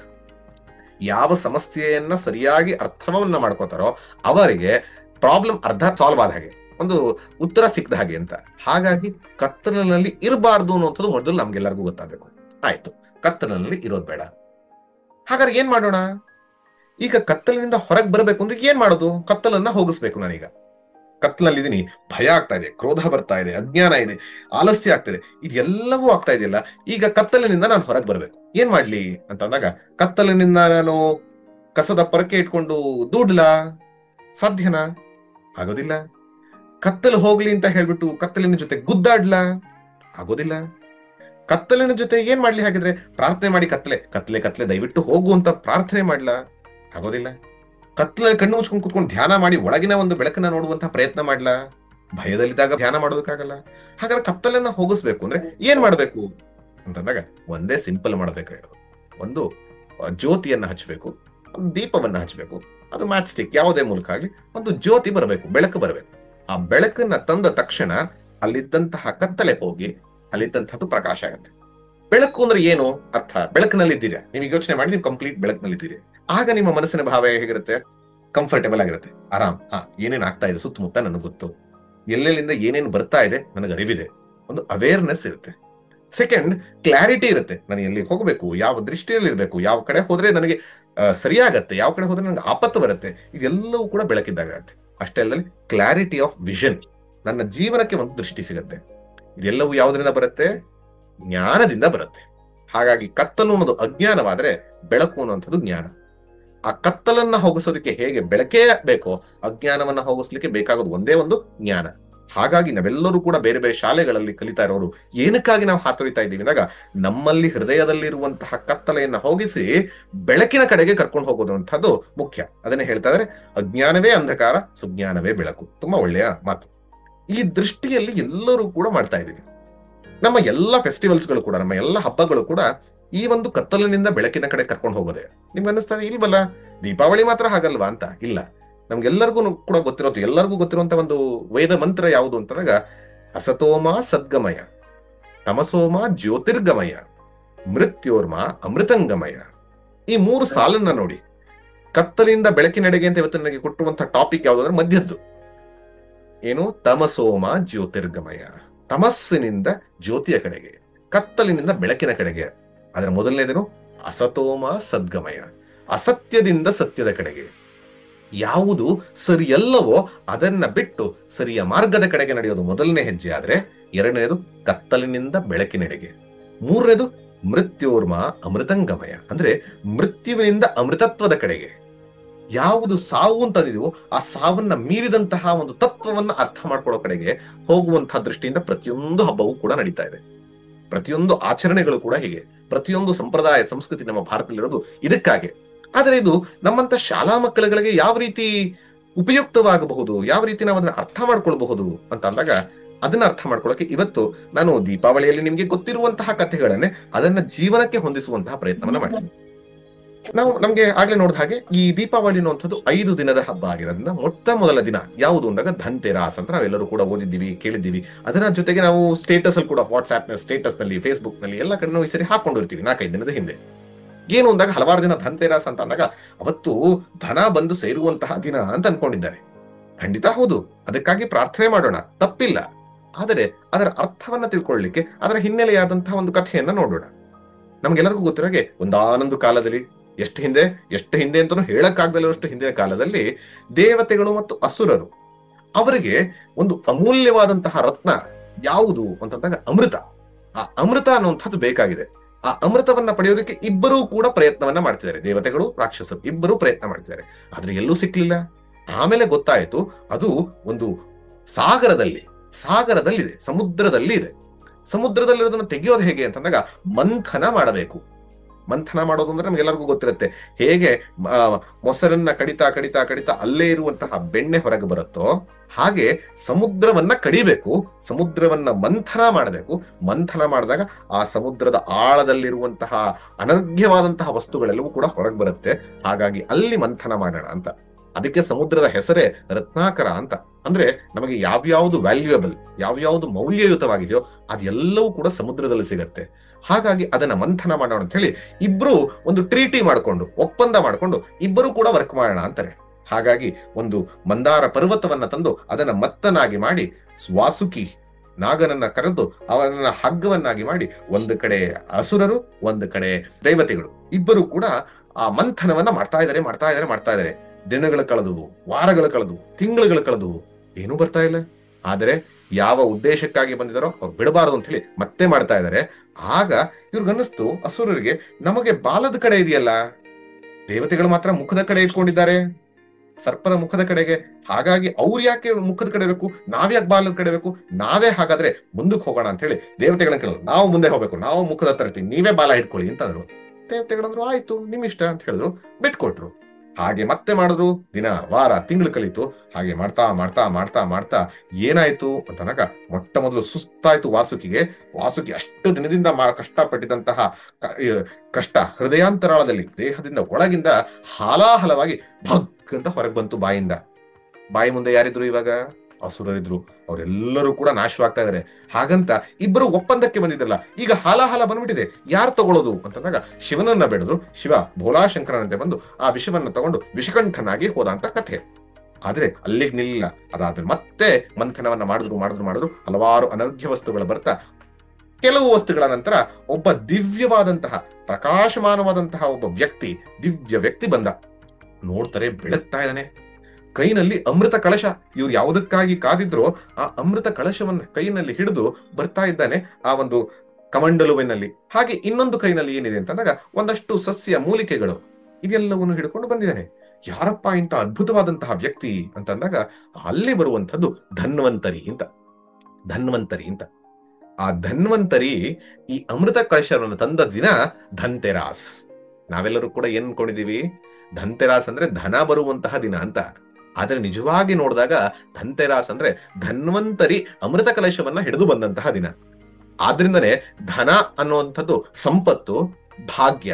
ಆದ್ರೆ ನಮ್ಮ ಭಾರತೀಯರನ್ನ ಕೇಳಿ, ಮಕ್ಕಳನ್ನ ಕೇಳಿ, ಯಾವುದು ಅತಿ ಮುಖ್ಯವಾದ ಭಾಗ್ಯ ಅಂದಾಗ ಆರೋಗ್ಯವೇ ಭಾಗ್ಯ. ಯೋಚನೆ ಮಾಡಿ, ನಿಮ್ಗೆ ಅದ್ಭುತವಾದಂತ ಎಷ್ಟೆಷ್ಟು ಬೇಕೋ ಸಂಪತ್ತನ್ನ ಕೊಡ್ತೀವಿ, ಆದ್ರೆ ICU ಅಲ್ಲಿ ಇರ್ಬೇಕು ಅಂದ್ರೆ ಹೇಗಿರುತ್ತೆ ಜೀವನ? ICU ಅಲ್ಲಿ ಬಿದ್ದಿರ್ಬೇಕು. ನಿಮ್ದು ಜಮೀನಿದೆ, ನಿಮ್ಗೆ ದೊಡ್ಡ ದೊಡ್ಡ ಬಂಗ್ಲೆ ಇದೆ, ನಿಮ್ಗೆ ದೊಡ್ಡ ದೊಡ್ಡ ಕಾರು ಇದೆ, ಎಲ್ಲವೂ ಇದೆ, ಆದ್ರೆ ನೀವು ICU ನಲ್ಲೋ ಪೇಷಂಟ್ ಆಗಿ ಬೆಡ್ ಪೇಷಂಟ್ ಆಗಿದ್ರೆ ಹೇಗಿರುತ್ತೆ? ಹಾಗಾಗಿ ಮೊಟ್ಟ ಮೊದಲು ಮುಖ್ಯವಾಗಿ ಈ ದೀಪಾವಳಿಯಲ್ಲಿ ಕಲಿಬೇಕಾದಂಥದ್ದು ಆರೋಗ್ಯವೇ ಭಾಗ್ಯ. ನಮ್ಮ ಜೀವನ ಏನಾಗಿರ್ಬೇಕು? ಆರೋಗ್ಯ ಭಾಗ್ಯ ಬರಲಿ ಅಂತ ಹೇಳಿ ಪರಮಾರ್ಥನ ಪ್ರಾರ್ಥನೆ ಮಾಡೋದು ಒಂದ್ ಕಡೆ, ಆದ್ರೆ ಅದ್ರ ಕಡೆಗೆ ನಾವು ನಡಿಬೇಕು. ಯೋಗವನ್ನ ಮಾಡುವಂಥದ್ದು, ವ್ಯಾಯಾಮವನ್ನ ಮಾಡುವಂಥದ್ದು, ಆಟವನ್ನ ಆಡುವಂಥದ್ದು, ನಮ್ಮ ಜೀವನ ಶೈಲಿಯಲ್ಲಿ ಏನನ್ನ ತಿಂತೀವಿ, ಎಷ್ಟನ್ನ ತಿಂತೀವಿ, ಯಾವಾಗ ತಿಂತೀವಿ, ಆಹಾರ, ವಿಹಾರ, ವಿಚಾರ, ಈ ಮೂರನ್ನು ಕೂಡ ಸರಿಯಾದ ರೀತಿಯಲ್ಲಿ ಮಾಡಿದಾಗ ಧನ್ತೆರಾಸ್ ಅನ್ನುವಂಥದ್ದರ ಹಬ್ಬದ ಒಂದು ಸಾರ್ಥಕತೆ ಆಗತ್ತೆ. ಆಗ ನಾವು ಆರೋಗ್ಯದಿಂದ ಇದ್ದು ನಮ್ಮ ಆಹಾರ, ವಿಹಾರ, ವಿಚಾರ ಚೆನ್ನಾಗಿದ್ದಾಗ ನಿಜವಾದ ನಮಗೆ ಬೇಕಾಗಿರುವಂತಹ ಧನವೂ ಕೂಡ ನಮ್ಮ ಜೀವನಕ್ಕೆ ಬರುತ್ತೆ. ಹಾಗಾಗಿ ಮೊಟ್ಟ ಮೊದಲ ಧನ್ತೆರಾಸ್ ಕಥೆಯಿಂದ ಕಲಿಬೇಕಾಗುವಂಥದ್ದೇನು? ಆರೋಗ್ಯವನ್ನ ಸಂಪಾದಿಸೋಣ. ಆರೋಗ್ಯವನ್ನ ಸಂಪಾದಿಸಿ ಆ ಆರೋಗ್ಯವನ್ನ ಧನಾರ್ಜನೆಯನ್ನ ಮಾಡೋಣ. ಆ ಧನಾರ್ಜನೆ ಧರ್ಮದ ರೀತಿಯಲ್ಲಿದ್ದು ಬೇರೆಯವ್ರಿಗೆ ದಾನ ಮಾಡುವಂಥದ್ದಾಗಲಿ. ಇದು ಮೊಟ್ಟ ಮೊದಲ ದಿನದ ಧನ್ತೆರಾಸ್ ಕಥೆ. ಅವತ್ತದೆಲ್ಲ ಮುಗೀತು. ನೆಕ್ಸ್ಟ್ ದಿನ ನಾವೇನ ಆಚರಿಸಿದ್ವಿ ಅಂತಂದಾಗ ನರಕ ಚತುರ್ದಶಿಯನ್ನ ಆಚರಿಸಿದ್ವಿ. ನರಕ ಚತುರ್ದಶಿ ಅಂದ್ರೆ ನಮ್ಗೆಲ್ಲರಿಗೂ ಗೊತ್ತಿರುವಂತಹ ಕತೆ. ಏನು ಅಂತಂದಾಗ ನರಕಾಸುರ ಅನ್ನುವಂತಹ ಒಬ್ಬ ಮಹಾ ಅಸುರ ರಾಕ್ಷಸ ಇದ್ದ. ಅವನು ಇಡೀ ಭೂಮಂಡಲವನ್ನ ಆಳ್ತಾ ಇದ್ದ. ಆಯ್ತು, ಆಳ್ಕೊಳ್ಳಿ ಅಂತಿದ್ದು. ಆದರೆ ಅವನಿಗೆ ಆ ಅಧಿಕಾರದ ಬಗ್ಗೆ ಎಷ್ಟರ ಮಟ್ಟಿಗೆ ಮೋಹ, ಎಷ್ಟರ ಮಟ್ಟಿಗೆ ದಾಹ ಬಂತು ಅಂದ್ರೆ, ಇವತ್ತಿನ ನಾವು ಪೊಲಿಟಿಷಿಯನ್ಸ್ ನೋಡ್ತೀವಲ್ಲ, ನನಗ್ ಬೇಕು ಪವರ್ ಅಂತ. ಅದರ 100ರಷ್ಟು ಆಸೆ, ಅದರ 100ರಷ್ಟು ಮಹತ್ವಾಕಾಂಕ್ಷೆ. ನಾನು ಈ ಭೂಮಿಯನ್ನಷ್ಟೇ ಅಲ್ಲ, ಪಾತಾಳವನ್ನು ಆಳಬೇಕು, ದೇವಲೋಕವನ್ನು ಆಳಬೇಕು ಅಂತ ಹೇಳಿ 3 ಲೋಕವನ್ನು ಆಳಬೇಕು ಅಂತ ಹೇಳಿ ಮಹತ್ವಾಕಾಂಕ್ಷೆಯಿಂದ ಹಲವಾರು ಕಡೆಯಿಂದ ಪ್ರಯತ್ನವನ್ನ ಮಾಡ್ತಿದ್ದ. ಹೋಗಿ ದೇವತೆಗಳ ವಿರುದ್ಧ ಫೈಟ್ ಮಾಡುವಂಥದ್ದು, ಎಲ್ಲರನ್ನು ಹಿಂಸೆ ಮಾಡುವಂಥದ್ದು, ಭೂಮಿಯಲ್ಲಿರುವಂತಹ ಜನರನ್ನ ನರಳಿಸುವಂಥದ್ದು. ಹಾಗೆ ಅಲ್ಲಿ ಹೋದಾಗ 16,000 ಜನ ಮಹಿಳೆಯರನ್ನ ಚೆನ್ನಾಗಿ ಕಾಣಿಸ್ತಾ ಇದ್ರು ಅಂತ ಹೇಳಿ ಎಲ್ಲರನ್ನು ಕಿಡ್ನಾಪ್ ಮಾಡ್ಕೊಂಡ್ಬಂದು ತನ್ನ ಒಂದು ಕಾರಾಗೃಹದಲ್ಲಿಟ್ಟು ಅವ್ರನ್ನ ಭೋಗ್ಸೋದಕ್ಕೆ ಶುರು ಮಾಡಿದ್ದ. ಇದನ್ನೆಲ್ಲ ನೋಡ್ತಾ ಇದ್ದಾಗ ಎಲ್ಲರೂ ಕೂತಿರು, ಅಯ್ಯೋ ಏನಪ್ಪ ಕಾಲ ಬಂತು ಹೀಗೆ. ಒಬ್ರು ಇವತ್ತು ನಾವೇ ನೋಡಿ ಯೋಚನೆ ಮಾಡಿ, ಒಂದು ಹೆಣ್ಣಿಗೆ ಯಾರಿಗಾರು ಅನ್ಯಾಯ ಆದ್ರೆ ಅಯ್ಯೋ ಎಂಥ ಕಾಲ ಬಂತಂತೀವಿ. 16,000 ಹೆಣ್ಣನ್ನ ಕರ್ಕೊಂಡು ಹೋಗೋದ್ರ ಜೊತೆಗೆ ಹೋಗ್ತಾ ಇದ್ದಾಗ ಅದಿತಿ ಅಂತ ಒಬ್ಬ ಮಹಾಮಾತೆ ಇದ್ಲು. ಅವಳ ಕಿವಿಯಲ್ಲಿ ಅದ್ಭುತವಾದಂತಹ ಓಲೆಗಳು ಹೊಳಿತಾ ಇದ್ವು. ಅದನ್ನ ನೋಡಿ ಕಿವಿಯಿಂದ ಕಿತ್ಕೊಂಡು ನನಗೂ ಬೇಕು ಚೆನ್ನಾಗಿರೋದು ಎಲ್ಲವೂ ಅಂತ ಹೇಳಿ ಹೊರಟ. ಯಾವ್ಯಾವ್ದು ಜಗತ್ನಲ್ಲಿ ಚೆನ್ನಾಗಿದೆಯೋ ಅದೆಲ್ಲವೂ ನನ್ನದಿರ್ಬೇಕು ಅಂತ. ಇದೇ ರೀತಿ ನಮಗೆ ಗೊತ್ತಿರೋ ಹಾಗೆ ಹಿಟ್ಲರ್ ಕೂಡ ಇದ್ದಿದ್ದು. ಹಿಟ್ಲರ್ ಏನು, ಜಗತ್ತಿನಲ್ಲಿರುವಂತಹ ಒಳ್ಳೊಳ್ಳೆದೆಲ್ಲವೂ ಕೂಡ ನನ್ನ ಹತ್ರನೇ ಇರಬೇಕು ಅಂತ ಅವನು ಯಾವ ರೀತಿ ಮಾಡಿದ್ನೋ, ಹಾಗೆ ಅಸುರನಾಗಿದ್ದಂತಹ ನರಕಾಸುರ ಕೂಡ ಎಲ್ಲವನ್ನ ತಗೊಂಡು ನನ್ನ ಹತ್ರ ಇರಬೇಕು ಅಂತ ಹೇಳಿ ಪ್ರಾಗ್ಜ್ಯೋತಿಷ ನಗರ ಅನ್ನುವಂತ ಕಡೆ ಇದ್ದ.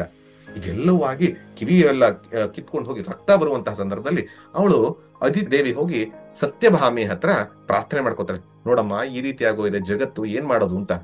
ಸತ್ಯಭಾಮೆ ನೋಡಿ ನೊಂದು ಬೆಂದು ಕೃಷ್ಣನ ಕಡೆ ಒಂದ್ಸರಿ ನೋಡ್ತಾಳೆ. ಕೃಷ್ಣನ ಕಡೆ ನೋಡಿದ ತಕ್ಷಣ ಕೃಷ್ಣ ಅಂತಾರೆ, ನೀನು ಹಲವಾರು ದಿನದಿಂದ ಬಯಸ್ತಾ ಇದೆಯಲ್ಲ, ನೀನು ಕೂಡ ಬಂದು ಯುದ್ಧ ಸಮರದಲ್ಲಿ ನಿಲ್ಲಬೇಕು ಅಂತ, ಬಾ ಹೋಗೋಣ ಅಂತ ಹೇಳಿ ಕೃಷ್ಣ ಮತ್ತು ಸತ್ಯಭಾಮೆ ಗರುಡನ ಏರಿ ಪ್ರಾಗ್ಜ್ಯೋತಿಷ ನಗರಕ್ಕೆ ಹೊರಡ್ತಾರೆ. ನಮ್ಗೆ ಇಲ್ಲಿ ಗೊತ್ತಾಗತ್ತೆ, ಹೆಣ್ಣು ಮಕ್ಕಳು ಅಂದ್ರೆ ನಮ್ಮ ದೇಶದಲ್ಲಿ ಬರೀ ಯಾವತ್ತೂ ಕೂಡ ಅಡಿಗೆ ಮನೆಗೆ ಸೀಮಿತರಾಗಿಲ್ಲದೆ, ಬರೀ ಒಗ್ಗರಣೆ ಹಾಕೋದಕ್ಕೆ ಸೀಮಿತರಾಗಿಲ್ಲದೆ, ಒಂದು ಸಂಗ್ರಾಮ ಅಂತ ಬಂದ್ರೆ ಮುಂದೆ ನಿಲ್ತಾ ಇದ್ರು. ನಮ್ಗೆ ಈಗಲೂ ಕೂಡ ರೀಸೆಂಟ್ ಆಗಿ ಗೊತ್ತಿದೆ, ಆಪರೇಷನ್ ಸಿಂಧೂರ್ ಆದಾಗ ಅದರದನ್ನೆಲ್ಲ ಬ್ರೀಫಿಂಗ್ ಮಾಡಕ್ ನಮ್ಗೆ ಯಾರು ಬಂದಿದ್ದು? ಹೆಣ್ಮಕ್ಳು ಬಂದ್ರು, ಹೆಣ್ಮಕ್ಳು ಸೈನ್ಯದಲ್ಲಿದ್ದಾರೆ. ಆ ರೀತಿಯಲ್ಲಿ ಸತ್ಯಭಾಮೆ ಮತ್ತು ಕೃಷ್ಣ ಗರುಡನ ಏರಿ ಹೋಗ್ತಾರೆ. ಆದರೆ ನರಕಾಸುರನಿಗೆ ಒಂದು ವರ ಇದ್ದಿದ್ದೇನಂತ ಅಂದ್ರೆ, ಅವನು ಯಾರ ಹತ್ರನೂ ಸಾಯಬಾರದು, ಭೂದೇವಿ ಹತ್ರನೇ ಸಾಯ್ಬೇಕು, ತನ್ನ ತಾಯಿ ಹತ್ರನೇ ಸಾಯ್ಬೇಕು ಅಂತ. ಹಾಗಾಗಿ ಕೃಷ್ಣ ಬರ್ತಿದ್ ನೋಡಿ, ಕೃಷ್ಣ ನನಗೇನ್ ಮಾಡಕ್ ಸಾಧ್ಯ, ಏನೋ ಮಾಡೋದಕ್ಕಾಗಲ್ಲ. ಅವನ ಒಂದು ಸರ್ವೆಂಟ್ ನ ಇದ್ದ, ಸೇವಕ ಇದ್ದ ಮುರ ಅಂತ, ಅವನ್ನ ಕಳಿಸ್ಬಿಟ್ಟು ಹೋಗು ಫೈಟ್ ಮಾಡು ಅಂದ. ಮುರ ಬಂದ, ಫೈಟ್ ಮಾಡಕ್ ನಿಂತ. ಕೃಷ್ಣನ ಮುಂದೆ ನಿಲ್ಲೋದಕ್ ಸಾಧ್ಯವೇ? ಕೃಷ್ಣ ಒಂದೇ ಸರಿ ಹೊಡೆದು ಸಾಯಿಸ್ದ. ಆಮೇಲೆ ನರಕಾಸುರನೇ ಬಂದ. ಹಲವಾರು ದಿನಗಳ ಕಾಲ ಯುದ್ಧ ನಡೀತಾ ಇದೆ. ಸತ್ಯಭಾಮೆ ಫೈಟ್ ಮಾಡ್ತಾ ಇದ್ದಾಳೆ, ಆದ್ರೆ 100ಕ್ಕೆ 100 ಮನಸ್ಸು ಕೊಡ್ತಾ ಇಲ್ಲ. ಒಂದು ರೀತಿಯ ಮಾತೃವಾತ್ಸಲ್ಯ ಅವಳಲ್ಲಿ ಕಾಡ್ತಾ ಇದೆ. ಯಾಕಂದ್ರೆ ಅವಳು ಭೂದೇವಿಯ ಒಂದು ಅವತಾರವೇ ಅಂತ ಹೇಳಿ ಒಂದು ರೀತಿಯ ಮಾತೃವಾತ್ಸಲ್ಯ ಇರೋದ್ರಿಂದ ಅವ್ನು ಕೆಟ್ಟವನು ಅಂತ ಆದ್ರೂ ಕೂಡ ಯಾಕೋ ಮನಃಪೂರ್ವಕ ಆಡ್ತಾ ಇಲ್ಲ, ಮನಃಪೂರ್ವಕವಾಗಿ ಯುದ್ಧ ಮಾಡ್ತಾ ಇಲ್ಲ, ಮನಃಪೂರ್ವಕ ಅವನು ಸಂಹಾರ ಮಾಡ್ತಾ ಇಲ್ಲ. ನೋಡ್ತಾ ಇದ್ದಾನೆ, ದಿನಗಳು ಕಳೀತಾ ಇದೆ, ವಾರಗಳು ಕಳೀತಾ ಇದೆ. ಕೃಷ್ಣ ಒಂದ್ಸರಿ ನೋಡ್ತಾನೆ, ಯಾಕೆ ಹೀಗೆ ಮಾಡ್ತಿದ್ದಾಳೆ? ಯಾಕಂದ್ರೆ ವರ ತಗೊಂಡ್ರಿಂದ ಕೃಷ್ಣ ಸಾಯಿಸೋದಕ್ಕೆ ಸಾಧ್ಯ ಇಲ್ಲ. ಹಾಗಾಗಿ ಒಂದು ಸರಿ ಒಂದು ಬಾಣ ಬರುತ್ತೆ, ಕೃಷ್ಣನ ಮೇಲೆ ಬೀಳತ್ತೆ. ಕೃಷ್ಣ ಮೂರ್ಛೆ ತಪ್ಪಿ ಬಿದ್ದ್ಬಿಡ್ತಾನೆ. ಸತ್ಯಭಾಮೆ ನೋಡ್ತಾನೆ, ಹೀಗೂ ಉಂಟಾ? ಕೃಷ್ಣನಂತ ಕೃಷ್ಣ ಜಗದೋದ್ಧಾರಕ ಬೀಳೋದುಂಟಾ ಅಂತ ಹೇಳಿ ತನ್ನ ಪತಿಗೆ ಆಗಿದ್ದು ನೋಡಿ ಆಕ್ರೋಶದಿಂದ ಒಂದು ಹೊಡೆತ ಕೊಡ್ತಾಳೆ. ನರಕಾಸುರನ ಸಂಹಾರ ಆಗತ್ತೆ. ಸಂಹಾರ ಆಯ್ತು ಅಂತ ಈ ಕಡೆ ತಿರುಗಿ ನೋಡಿದ್ರೆ ಕೃಷ್ಣ ಆರಾಮಾಗಿ ಎದ್ದು ನಗ್ನಗ್ತಾ ಇರ್ತಾನೆ. ನಿನ್ನನ್ನ ಪ್ರೇರೇಪಣೆ ಮಾಡೋದಕ್ಕೆ, ನಿನ್ನಲ್ಲಿ ಆ ಧರ್ಮ ಜಾಗೃತಿಯನ್ನ ಮಾಡಿ, ಅಸುರ ಎಂಥವನೇ ಆಗ್ಲಿ, ನಮ್ಮವನೇ ಆಗ್ಲಿ ಬೇರೆಯವನೇ ಆಗ್ಲಿ ಹೊಡೆದು ಬಿಸಾಕ್ಬೇಕು, ಆ ನೀತಿಯನ್ನ ಕಲಿಸೋದಕ್ಕೆ ನಾನು ನೀತಿಯ ನಾಟಕ ಆಡಿದೆ ಅಂತ ಹೇಳಿ ಮತ್ತೆ ಬರ್ತಾನೆ. ಆಗ ನರಕಾಸುರನ ವಧೆ ಆಗತ್ತೆ. ಹಲವಾರು ವಾರಗಳು ನಡೆದಂತಹ ಆ ಒಂದು ಯುದ್ಧ ಸಂಗ್ರಾಮದಲ್ಲಿ ಕೃಷ್ಣ ಮತ್ತು ಸತ್ಯಭಾಮೆಯ ಒಂದು ದೇಹ ರಕ್ತದಿಂದ ತುಂಬಿರುತ್ತೆ. ದೇಹದ ಮೇಲೆಲ್ಲ ಹಲವಾರು ರಕ್ತ ಎಲ್ಲ ಆಗಿಲ್ಲ, ಕೊಳಚೆ ಎಲ್ಲ ಆಗಿರುತ್ತೆ. ಅವರು ವಾಪಸ್ ದ್ವಾರಕೆಗೆ ಬಂದಾಗ ಅವರಿಗೆ ಎಣ್ಣೆ ನೀರಿನ ಸ್ನಾನ ಮಾಡಿಸಿ ಆ ಮೇಲಿನ ಒಂದು ಫಲವನ್ನ ಹೋಗಲಾಡಿಸ್ತಾರೆ. ಆ ದೃಷ್ಟಿಯಿಂದ ನಾವು ಕೂಡ ಇವತ್ತು ನರಕ ಚತುರ್ದಶಿಯಿಂದ ಏನ್ ಮಾಡ್ತೀವಿ? ಎಣ್ಣೆ ನೀರಿನ ಸ್ನಾನ ಮಾಡ್ತೀವಿ. ಅದು ಕೃಷ್ಣನಲ್ಲಿದ್ದಂತಹ ಹೊರಗಿನ ದೇಹದ ಒಂದು ಮಲವನ್ನ ಹೋಗಲಾಡ್ಸಕ್ಕೆ ಆ ಕಾಲದಲ್ಲಿ ಮಾಡಿದ್ರೆ, ನಾವು ನಮ್ಮ ಹೃದಯದಲ್ಲಿರುವಂತಹ ಅಂತರಂಗ ಶುದ್ಧಿಯನ್ನ ಮಾಡ್ಕೊಳ್ಳೋದಕ್ಕೆ ನಾವು ಮಾಡ್ಬೇಕಾರದು ಅಭ್ಯಂಜನ ಸಾಕ ಸ್ನಾನ. ಅದು ಆರೋಗ್ಯದ ದೃಷ್ಟಿಯಿಂದ, ಆಯುರ್ವೇದದ ದೃಷ್ಟಿಯಿಂದ ಅದು ದೇಹಕ್ಕೆ ಒಳ್ಳೇದ್ ಕೊಡುತ್ತೆ. ಆದ್ರೆ ದೇಹಕ್ಕಷ್ಟೇ ಅಲ್ಲದೆ ನಾವು ಮಾಡಬೇಕಾಗಿರುವಂತದ್ದು ಮನಸ್ಸಿನಲ್ಲಿರುವಂತಹ ಒಂದು ಕೊಳೆಯನ್ನ ಹೋಗಲಾಡಿಸುವಂಥದ್ದು. ಯಾಕೆ? ಎಲ್ಲರ ಹೃದಯದಲ್ಲೂ ನರಕ ಇದ್ದ ಇದೆ. ನರಕ ಅಂತಂದ್ರೆ ಕೆಟ್ಟ ಒಂದು ಯೋಚನೆಗಳು, ಕೆಟ್ಟ ಒಂದು ಚಿಂತನೆಗಳು, ಕೆಟ್ಟ ಒಂದು ಮನೋಭಾವಗಳು ಎಲ್ಲರಲ್ಲೂ ಕೂಡ. ಆ ಮುರ ಅನ್ನುವಂಥವನು ಏನು ಅಂತಂದಾಗ ನಮ್ಮ ಹೃದಯದಲ್ಲಿರುವಂತಹ ಅರಿಷಡ್ ವರ್ಗಗಳು, ಕಾಮ, ಕ್ರೋಧ, ಲೋಭ, ಮೋಹ, ಮದ, ಮಾತ್ಸರ್ಯ, ಇದೆಲ್ಲವನ್ನು ಕೂಡ ನಮ್ಮಲ್ಲೂ ಇದೆ. ಅದನ್ನ ಹೋಗಲಾಡಿಸ್ಬೇಕು ಅಂದಾಗ ಕೃಷ್ಣ ಮತ್ತು ಸತ್ಯಭಾಮೆ ಅಲ್ಲಿ ಹೇಗೆ ಬಂದ್ರು, ಹಾಗೆ ನಮ್ಮ ಹೃದಯದಲ್ಲಿ ಆ ಒಂದು ಪರಮಾತ್ಮ ಶಕ್ತಿ ಎರಡೂ ದಿಕ್ಕಿನಿಂದ ಬಂದು ಅದನ್ನ ಫೈಟ್ ಮಾಡಿದಾಗ ಆ ದೃಷ್ಟಿಯಲ್ಲಿ ಆಗತ್ತೆ. ಹಾಗಾಗಿ ನಾವೆಲ್ಲರೂ ಕೂಡ ನರಕಾಸುರನ ಸಂಹಾರವನ್ನ ಮಾಡಿ ನಾವು ಪುನೀತರಾಗುವಂತಹ ದಿನ ಯಾವುದಂದಾಗ ನರಕ ಚತುರ್ದಶಿ. ನರಕಾಸುರ ಸಂಹಾರ ಹೊರಗಲ್ಲ, ಹೃದಯದಲ್ಲಿ. ಇದು 2ನೇ ದಿನ. ಇನ್ನು 3ನೇ ದಿನ ಅಂತ ಬಂದಾಗ ಮಹಾಲಕ್ಷ್ಮಿ ಪೂಜೆ. ಮಹಾಲಕ್ಷ್ಮಿಯು ಕೂಡ ನಮ್ಗೆ ಆಗ್ಲೇ ಹೇಳಿದ ಹಾಗೆ ಸಮುದ್ರ ಮಂಥನದಲ್ಲಿ ಜನನವನ್ನು ತಾಳಿ ವೈಕುಂಠದಲ್ಲಿ ಇರುವಂತಹ ವಿಷ್ಣುವಿನ ಪತ್ನಿಯಾದದ್ದು. ಒಂದು ದಿನ ಮಹಾಲಕ್ಷ್ಮಿಗೆ ಅನ್ಸತ್ತೆ, ನನಗಿವತ್ತು ಯಾಕೋ ಕರುಣಾರಸ ತುಂಬಾ ಬರ್ತಾ ಇದೆ, ಯಾರಿಗಾರು ಒಬ್ರಿಗೆ ನಾನು ಅತಿ ಹೆಚ್ಚು ದಾನವನ್ನ, ಅತಿ ಹೆಚ್ಚು ಅನುಗ್ರಹವನ್ನ, ಕೃಪೆಯನ್ನ ಮಾಡ್ಬೇಕು ಅಂತ ಇದೀನಿ, ಯಾರಿಗ್ ಮಾಡ್ತೀನಿ ಅಂತಂದಾಗ ವಿಷ್ಣು ಕೇಳ್ತಾನೆ, ಯಾರಿಗ್ ಮಾಡ್ತೀಯಾ ಅಂತ. ಭೂಲೋಕದಲ್ಲಿ ಯಾರು ಅತಿ ಸ್ವಚ್ಛವಾಗಿ, ಶುಭ್ರವಾಗಿ, ಶುದ್ಧವಾಗಿದ್ದಾರೋ ಅವರಿಗೆ ನಾನು ಮಾಡಬೇಕು ಅಂತ ಇದ್ದೀನಿ ಅಂತ ಹೇಳಿ ಭೂಲೋಕಕ್ಕೆ ಬಂದು ಸಂಚಾರ ಮಾಡ್ತಾಳಂತೆ. ಪ್ರತಿ ಊರಿಗೆ, ಪ್ರತಿ ರಾಜ್ಯಕ್ಕೆ, ಪ್ರತಿ ಕೇರಿಗೆ ಹೋಗಿ ಎಲ್ಲವನ್ನ ನೋಡ್ತಾ ಇದ್ದಾರೆ. ಎಲ್ಲೆಲ್ಲಿ ನೋಡಿದ್ರು ಕೂಡ ಅಶುಚಿ, ಕೊಳೆ, ಅಶುದ್ಧತೆ ಇದೇ ತುಂಬಿದೆ. ಯಾರೂ ಇಲ್ವಲ್ಲ ಅಂತ ಅವಳು ಅನುಗ್ರಹ ಮಾಡಬೇಕಾಗಿ ಬಂದಿರುವಂತಹ ತಾಯಿ ಎಲ್ಲೂ ಕಾಣಿಸ್ತಾ ಇಲ್ಲ. ಕೊನೆಗೆ ಯಾವುದೋ ಒಂದು ಮನೆ ನೋಡ್ತಾಳೆ, ಅತೀ ಶುದ್ಧವಾಗಿರುತ್ತೆ. ಅಲ್ಲಿ ಅವಳು ತೀರ್ಮಾನ ಮಾಡ್ತಾಳೆ, ಇಲ್ಲಿ ಕರುಣಿಸ್ಬೇಕು ಅಂತ. ಅಲ್ಲಿ ಹೋಗಿ ನೋಡಿದ್ರೆ ಮನೇನೋ ಶುದ್ಧವಾಗಿದೆ, ಆದರೆ ಮನಸ್ಸು ಶುದ್ಧವಾಗಿಲ್ಲ, ಅಲ್ಲೂ ಕೊಡೋದಿಲ್ಲ. ಆಗ ವಾಪಸ್ ಬಂದು ಎಲ್ಲಿ ಅಂತ ಹೋಗ್ತಿದ್ದಾಗ ಒಬ್ಬರ ಸಂತರ ಮನೆ ಸಿಗತ್ತೆ, ಅಲ್ಲಿ ಹೋಗಿ ತನ್ನ ಒಂದು ಅನುಗ್ರಹವನ್ನ ಕೊಡ್ತಾಳೆ. ಹಾಗಾಗಿ ಇವತ್ತು ಕೂಡ ಮಹಾಲಕ್ಷ್ಮಿಯ ಪೂಜೆ ದಿನ ನಮ್ಗೆಲ್ಲರಿಗೂ ಗೊತ್ತು ಹಾಗೆ ಸಂಜೆ ಆದಾಗ ಎಲ್ಲರೂ ಕೂಡ ಮನೆಯನ್ನ ಕ್ಲೀನ್ ಮಾಡ್ತೀವಿ, ಹೊರಗೆ ರಂಗೋಲಿಯನ್ನ ಹಾಕ್ತಿವಿ, ಹೊರಗೆ ಬೆಳಕನ್ನ, ದೀಪವನ್ನ ಇಡ್ತೀವಿ. ಯಾಕಂದ್ರೆ ಅಲ್ಲೂ ಕೂಡ ರಾತ್ರಿ ಬಂದಿಲ್ಲ ಏನ್ ಮಾಡ್ತಿದ್ದಾರೆ ಜನ ನೋಡೋದಕ್ಕೋಸ್ಕರ. ಬೆಳಕನ್ನ ಇಟ್ಟು ತಾಯಿ ನಮ್ಮನೆಗ್ ಬಾ ನಮ್ಮನೆಗ್ ಬಾ ನಮ್ಮನೆಗ್ ಬಾ ಅಂತ ಹೇಳಿ ಶುದ್ಧವಾಗಿ ಇಡ್ತೀವಿ. ಆದ್ರೆ ಮಹಾಲಕ್ಷ್ಮಿ ದೇವಿ ಶುದ್ಧತೆಯನ್ನ ನೋಡ್ತಾಳೆ. ಆದ್ರೆ ಯಾವ ಶುದ್ಧತೆ ಅಂದಾಗ ಹೊರಗಿನ ಶುದ್ಧತೆಯನ್ನ ನೋಡ್ತಾಳೆ. ಆದ್ರೆ ಹೊರಗಿನ ಶುದ್ಧತೆ ಅಷ್ಟೇ ಅಲ್ಲದೆ ಒಳಗಿನ ಶುದ್ಧತೆಯನ್ನು ನೋಡ್ತಾಳೆ. ಅದನ್ನೆಲ್ವಾ ಬಸವಣ್ಣನವ್ರು ಹೇಳಿದ್ದು, ಗಳಬೇಡ ಕೊಲಬೇಡ ಹುಸಿಯ ನುಡಿಯಲು ಬೇಡ, ಅನ್ಯರಿಗೆ ಅಸಹ್ಯ ಪಡಬೇಡ. ಇದೇ ಅಂತರಂಗ ಶುದ್ಧಿ, ಇದೇ ಬಹಿರಂಗ ಶುದ್ಧಿ. ಹಾಗಾಗಿ ಬಹಿರಂಗ ಶುದ್ಧಿಗಾಗಿ ನಾವು ಸ್ನಾನ, ಸಾಬೂನು ಇದನ್ನೆಲ್ಲ ಉಪಯೋಗಿಸೋಣ. ಮನೆಯ ಶುದ್ಧಿಗಾಗಿ ನಾವು ಏನೇನ್ ಬೇಕು, ಫಿನಾಯಿಲ್ ಅದು ಏನೇನು ಉಪಯೋಗಿಸ್ತೀವೋ ಉಪಯೋಗಿಸೋಣ. ಆದ್ರೆ ಮನಸ್ಸಿನ ಶುದ್ಧಿಯನ್ನ ಮಾಡ್ಕೊಂಡಾಗ ಅಲ್ಲಿ ದೇವಿಯ ಅನುಗ್ರಹ ಆಗತ್ತೆ. ಅದಕ್ಕಾಗಿ ನಾವು ಮಹಾಲಕ್ಷ್ಮಿಯ ಪೂಜೆಯನ್ನ ಅಂತಂದಾಗ ಏನು ಅಂತಂದಾಗ ಹೊರಗಿನ ಶುದ್ಧಿ, ಒಳಗಿನ ಶುದ್ಧಿ ಎರಡೂ ಮುಖ್ಯ. ಇದ್ರ ಜೊತೆಗೆ ನಾವು ಅವತ್ತೇ ಕೂಡ ನಮ್ಗೆ ಗೊತ್ತಿರೋ ಹಾಗೆ ನೀವೆಲ್ಲರೂ ಕೂಡ ನವರಾತ್ರಿಯ ದಿನ ಬಂದಾಗ ವಿಜಯದಶಮಿಯಿಂದ ಯಾಕೆ ಆಚರಿಸ್ತಾರೆ ಅಂದಾಗ ರಾಮ ರಾವಣರ ಯುದ್ಧ ನಡೀತು, ರಾಮ ರಾವಣನ ಸಂಹಾರ ಮಾಡಿ ಧರ್ಮ ಅಧರ್ಮದ ವಿರುದ್ಧ ಗೆದ್ದಂತಹ ದಿನ ವಿಜಯದಶಮಿ ಅಂತ ಕೇಳಿದ್ದೀರಿ. ಆದ್ರೆ ಅಲ್ಲಿ ನಡೀತು, ಇದೆಲ್ಲ ನಡೀತು, ರಾಮರಾವಣ ಯುದ್ಧ ಎಲ್ಲ ನಡೆದಿದ್ದು ಲಂಕೆಯಲ್ಲಿ ನಡೀತು. ಲಂಕೆಯಲ್ಲಿ ಅದಾದ ನಂತರ ಸೀತೆಯನ್ನ ಕರ್ಕೊಂಡು ಬಂದು ಆ ಪುಷ್ಪಕ ವಿಮಾನದಲ್ಲಿ ಬಂದು ವಾಪಸ್ ಬರ್ತಾ ಬರ್ತಾ ಬರ್ತಾ ನಮ್ಮ ಕರ್ನಾಟಕ ಕಿಷ್ಕಿಂಧ ಅಲ್ಲಿ ಒಂದಷ್ಟು ಜನನ್ನ ಹತ್ತಿಸ್ಕೊಂಡು ಪುಷ್ಪಕ ವಿಮಾನದಿಂದ ವಾಪಸ್ ಬಂದು ಚಿತ್ರಕೂಟ ಪಂಚವಟಿಗೆ ಬಂದು ಭರತನನ್ನ ಮಿಲನ ಮಾಡಿ ಭರತನ ಜೊತೆ ಅಯೋಧ್ಯೆಗೆ ರಾಮ ಲಕ್ಷ್ಮಣೇ ಸೀತೆ 3 ಜನ 14 ವರ್ಷಗಳ ಕಾಲ ವನವಾಸ ಮಾಡಿ ಮುಗಿಸಿ ಬಂದ ನಂತರ ಅವರು ಎಂಟರ್ ಆಗ್ತಾರೆ ಅಯೋಧ್ಯೆಗೆ. ಅವರೆಲ್ಲರೂ ಬರ್ತಾ ಇದ್ದಾರೆ. ರಾಮ ಲಕ್ಷ್ಮಣ ಸೀತೆ ಎಂಥ ತ್ಯಾಗವನ್ನ ಮಾಡಿದ್ರು.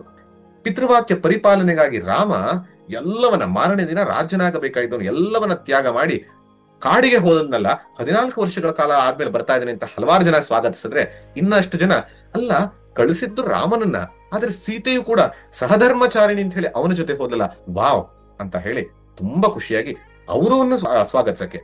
ರಾಮ ಸೀತೆ ಗಂಡ ಹೆಂಡತಿ ಸರಿ, ಆದರೆ ಲಕ್ಷ್ಮಣ ಯಾಕೆ ಹೋಗ್ಬೇಕಾಗಿತ್ತು?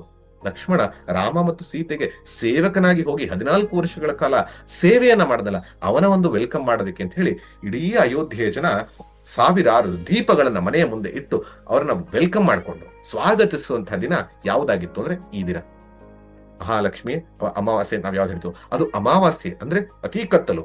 ಅದನ್ನ ವೆಲ್ಕಮ್ ಮಾಡೋದು ಯಾವ್ದ್ರಿಂದ? ಬೆಳಕಿನಿಂದ. ಅಲ್ಲಿವರೆಗೂ ಕತ್ತಲಿತ್ತು.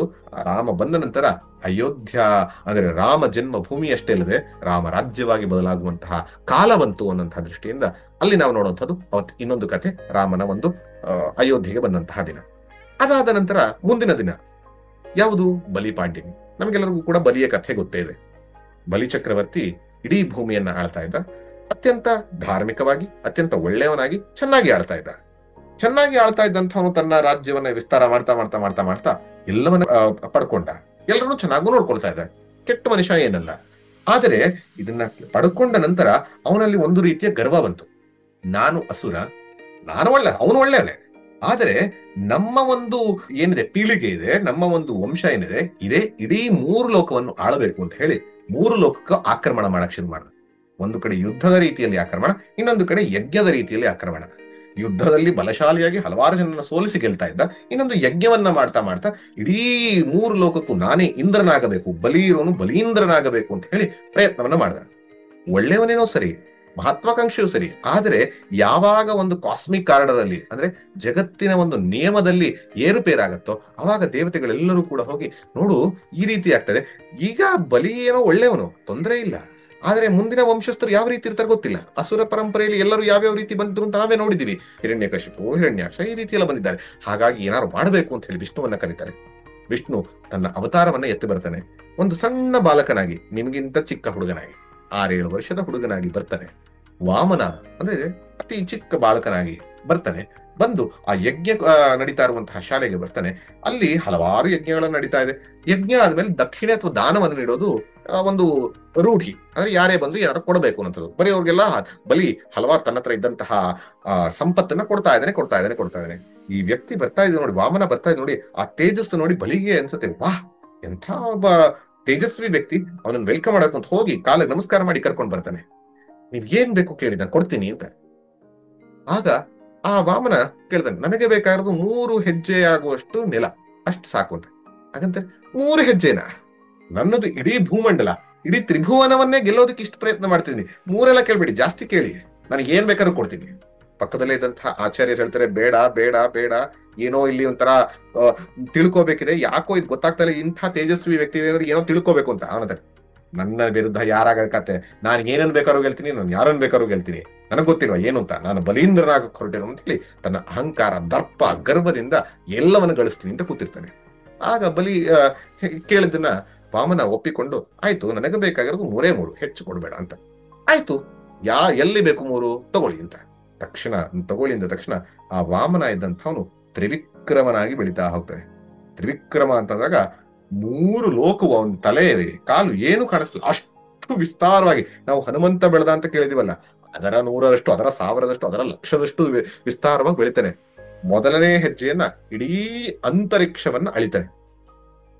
ಅಂತರಿಕ್ಷ ಇಡೀ ಆಕಾಶಕ್ಕೆ ಅಂತ ಒಂದು ಜಾಗ ಇಲ್ಲ, ಎಲ್ಲ ಕಣ್ಣಿಗೆ ಕಾಣುವಂಥದ್ದು ಎಲ್ಲವನ್ನು. 2ನೇ ದಿನ ಭೂಮಿಯನ್ನ ಅಳಿತಾನೆ. ಇದನ್ನು ಒಂದೊಂದ್ ಕಡೆ ಮೊದಲ ಭೂಮಿಯನ್ನ ಅಳೆದು 2ನೇ ಆಕಾಶ ಅಂತಾನು ಹೇಳ್ತಾರೆ. ಇನ್ನು ಈ ಅಂತರಿಕ್ಷವೂ ಆಯ್ತು, ಭೂಮಂಡಲವೂ ಆಯ್ತು, 3ನೇ ದಿನ ಎಲ್ಲಿಡ್ಲಿ ಅಂತ ಕೇಳಿದಾಗ ಆಗ ಬಲಿಗೆ ಗೊತ್ತಾಗತ್ತೆ, ಇಷ್ಟವರೆಗೂ ನನಗೆ ಯಾಕೆ ಈ ಪ್ರಾಬ್ಲಮ್ ಬಂತು ಅಂದಾಗ ತನ್ನಲ್ಲಿರುವಂತಹ ಅಹಂಕಾರದಿಂದ ಬಂತು, ತನ್ನಲ್ಲಿರುವಂತಹ ದರ್ಪದಿಂದ ಬಂತು. ಹಾಗಾಗಿ ಈ ಎರಡನ್ನೂ ಕೂಡ ಕೊಟ್ಟೆ ಅನ್ನುವಂತಹ ಭಾವ ಇದೆಯಲ್ಲ, ಅಹಂಕಾರ, ಅದಕ್ಕಾಗಿ ನನ್ನ ಮೇಲೆ ಇಡು ತಂದೆ ಅಂತಂತಾನೆ. ಅಲ್ಲಿಯವರೆಗೂ ಅಸುರನಾಗಿದ್ದ, ನಾನು ಗೆಲ್ತೀನಿ, ನಾನು ಪಡಿತೀನಿ, ನಾನು ಎಲ್ಲವನ್ನು ಕೊಡೋದಕ್ಕೆ ಸಿದ್ಧನಾಗಿದ್ದೀನಿ, ನಾನೇ ಗ್ರೇಟು ಅನ್ನುವಂಥದ್ದ. ಯಾವಾಗ ಅಹಂಕಾರ ಗೊತ್ತಾಯ್ತು, ತನ್ನಲ್ಲಿ ಅಹಂಕಾರ ಇದೆ ಅನ್ನೋದು ಗೊತ್ತಾಯ್ತೋ, 3ನೆಯ ಹೆಜ್ಜೆಯನ್ನ ನನ್ನ ತಲೆಯ ಶಿರದ ಮೇಲಿಡು. ಶಿರದ ಮೇಲೆ ಅಂತಂದ್ರೆ ಅರ್ಥ, ನನ್ನ ಅಹಂಕಾರವನ್ನ ನಿನಗೆ ಕೊಡ್ತಾ ಇದ್ದೀನಿ ಅಂತ. ಮನುಷ್ಯ ಒಳ್ಳೆಯವನಿದ್ದ, ಮನುಷ್ಯ ದಾನವನ್ನ ಮಾಡ್ತಿದ್ದ, ಮನುಷ್ಯ ಧರ್ಮವನ್ನ ಫಾಲೋ ಮಾಡ್ತಿದ್ದ. ಆದರೆ ಮನುಷ್ಯನಲ್ಲಿ ಅಹಂಕಾರ ಇತ್ತು. ಅಹಂಕಾರವನ್ನ ಮರ್ದನ ಮಾಡೋದಕ್ಕಾಗಿ ತ್ರಿವಿಕ್ರಮ 3ನೇ ಕಾಲನ್ನ ಆ ಬಲಿಯ ತಲೆಯ ಮೇಲೆ ಇಡ್ತಾನೆ. ಆದ್ರೆ ಅವನ್ನ ಶಿಕ್ಷಿಸೋದಕ್ಕಲ್ಲ, ಅವನನ್ನ ಪ್ರಶಸ್ತಿ ಕೊಡುವಂಥದ್ದು, ಅವನಿಗೆ ಒಂದು ರಿವಾರ್ಡ್ ಕೊಡುವಂಥ, ಅವನಿಗೆ ಉಡುಗೊರೆ ಕೊಡುವಂಥದ್ದು. ಎಲ್ಲರೂ ಕೊಂಡ್ರು ಬಲಿಯ ಮರ್ದನ ಮಾಡಿ ಬಲಿನ ಸಾಯಿಸ್ಬಿಟ್ಟ ಅಂತ ಇಲ್ಲ, ಮಾಡ್ಲಿಲ್ಲ. ಬಲಿಯನ್ನ ಪಾತಾಳ ಲೋಕಕ್ಕೆ ಅಲ್ಲಿಗೆ ಕಳಿಸಿ, ನಿನ್ನನ್ನ ನಿಜವಾಗ್ಲೂ ಇಂದ್ರ ಮಾಡ್ತಾ ಇದ್ದೀನಿ. ಯಾಕೆಂದ್ರೆ ಇಂದ್ರನಿಗಿಂತ ಒಳ್ಳೆಯ ಕ್ವಾಲಿಟಿ ಇದೆ, ಇಂದ್ರನಿಗಿಂತ ಹೆಚ್ಚು ಭಕ್ತಿ ಇದೆ, ಶರಣಾಗತಿ ಇದೆ, ನಿನ್ನ ಅಹಂಕಾರವನ್ನೇ ಕೊಟ್ಟಿದ್ಯಾ. ಹಾಗಾಗಿ ಇನ್ಮೇಲಿಂದ ಪ್ರಾರ್ಥನೆ ಮಾಡಿದಾಗ ಇಂದ್ರನ ಹತ್ರ ಹೋಗ್ತಿದ್ದೆ ನಾನು, ಆದ್ರೆ ನಿನ್ನ ಹತ್ರ ಸದಾ ನಾನು ನಿನ್ನ ದ್ವಾರಪಾಲಕನಾಗಿರ್ತೀನಿ ಅಂತ ಹೇಳಿ ಬಲಿಗಿನ ಆ ಒಂದು ಪಾತಾಳ ಲೋಕದ ಇಂದ್ರನಾಗಿ, ರಾಜನನ್ನಾಗಿ ಮಾಡಿ, ನಿನಗೆ ಏನ್ ಬೇಕು ಹೇಳು, ನಿನ್ನ ಸೇವಕನಾಗಿ ನಾನು ಇರ್ತೀನಿ ಅಂತ ಹೇಳಿ ವಿಷ್ಣು ಹೊರಗೆ ನಿಲ್ತಾನೆ. ಈ ದೃಷ್ಟಿಯಲ್ಲಿ ನಮ್ಗೆ ಅರ್ಥ ಮಾಡ್ಕೋಬೇಕಾರದು, becoming good is very good, ಆದ್ರೆ ಒಳ್ಳೆಯವನಾದೆ ಎನ್ನುವಂತಹ ಗರ್ವವೂ ಕೂಡ ನಮ್ಮಲ್ಲಿರಬಾರ್ದು.